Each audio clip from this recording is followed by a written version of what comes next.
Ayan na. Anak kong si Melissa. Nagbabike siya. Zipline. Biking. Ano ba tawag dito? Bike zipline. Oh. Ayan na siya. Oh. Diba? Kayang-kaya. Kayang-kaya.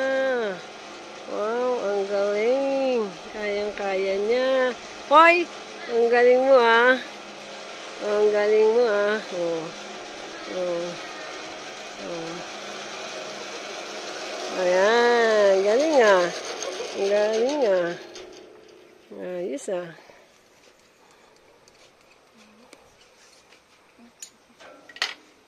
Na, Melissa. Ang galing ah. Ano? Picture? Ito lang. Okay.